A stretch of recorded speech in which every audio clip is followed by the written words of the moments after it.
Hello everyone, this is Umesh Shabbir. दोस्तों, रविचंद्रन अश्विन कहते हैं कि अगर मैं इस वर्ल्ड कप का पार्ट होता तो संजू सैमसन को मुझसे बहुत ज़्यादा डांट पड़ती। जैसे बहुत सारे सख्त डैड होते हैं कि जब आप किसी अचीवमेंट को बहुत मेहनत करके अचीव करें लेकिन उसको कंप्लीट तरीके से अचीव ना करें तो उसके ऊपर उनको डांट पड़ती है। उन्होंने कहा कि बहुत अच्छे खेला संजू सैमसन ने, उसकी वजह से टीम वर्ल्ड कप जीती है, बट इसके जो पर्सनल माइलस्टोन हैं उनको इसने फोकस नहीं किया और तीनों मैचेस में इसने सेंचुरी मिस की है। आपने देखा कि संजू सैमसन ने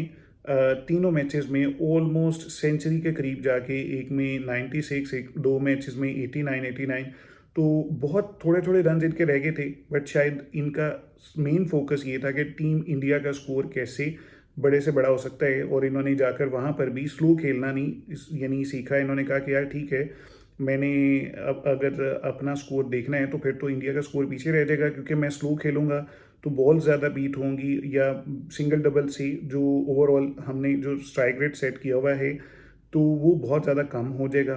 तो इस चीज़ को इन्होंने भाईजान अपने खाते में नहीं रखा और उन्होंने टीम की सोची, और यही वो रीज़न है जिसकी वजह से आज टीम जीती हुई है। लेकिन रविचंद्रन अश्विन ने क्या कि यार थोड़ा बहुत अपना भी सोच लेना चाहिए कि आपको अगर लग रहा है कि कुछ गोल्स आप लेकर अपनी सेंचुरी कंप्लीट कर सकते हैं, फिर सेंचुरी कंप्लीट करने के बाद तो आपका जो मोटिवेशन है वो और भी बढ़ जाती है कि अब मैंने अपनी सेंचुरी कंप्लीट कर ली है, मुझे अब और फास्ट खेलना चाहिए। तो हिस्ट्री में ये लिखा जाता कि इस बंदे ने वर्ल्ड कप के अंदर 3 सेंचुरीज की थी और साथ साथ अपनी टीम को भी जितवाया था।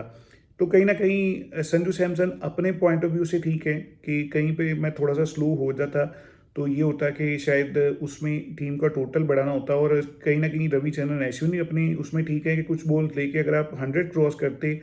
एक तो हिस्ट्री में नाम बहुत बड़ा लिखा जाता है, और फिर 100 के बाद आपके अंदर ये मोटिवेशन होती है कि मैंने एक बड़ा स्कोर कर लिया है, अब मैं कॉन्फिडेंट हूँ और मुझे अब ज़्यादा और ज़ोर से ज़्यादा हिट्स करने हैं, ज़्यादा बड़ा स्कोर कर सकते थे। ये बात रविचंद्रन अश्विन की भी ठीक है कि कभी कभी भाई थोड़ा बहुत ये भी सोच लेना चाहिए। और जितने बड़े टारगेट सेट हो चुके थे, जितने बड़े स्कोर हो चुके थे संजू सैमसन के खड़े होते होते ही, तो सब इंडियंस ने, इवन इंडियन टीम की जितनी भी मैनेजमेंट है, सबने खुश ही होना था अगर ये साथ में सेंचुरी भी कंप्लीट करते।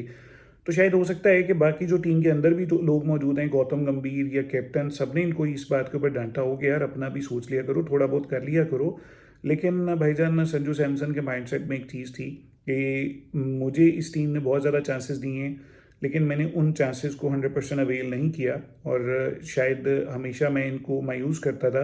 अब मुझे इस तरह की परफॉर्मेंस देनी है कि ये हमेशा मुझसे खुश हों कि भाई इस बंदे ने अब जाकर पिछले सारे गिले धो दिए हैं। और शायद इसी वजह से उस बंदे ने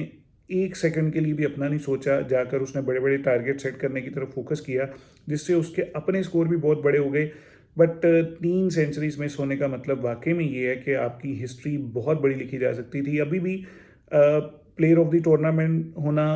इतने बड़े स्कोर करना, इतने कम टाइम में इतना स्कोर अचीव करना, टीम्स को बड़े बड़े मैचेस में जितवाना, ये सारी चीज़ें लिखी जाएंगी। बट सेंचुरीज भी साथ ऐड हुआ थी तो भाईजान इसमें और भी बहुत ज़्यादा एक बड़ी अचीवमेंट के तौर पर ये हिस्ट्री में पेश की जाती। अभी के लिए मुझे दीजिए इजाज़त, अगली वीडियो में आपसे मुलाकात होगी, तब तक के लिए गुड बाय।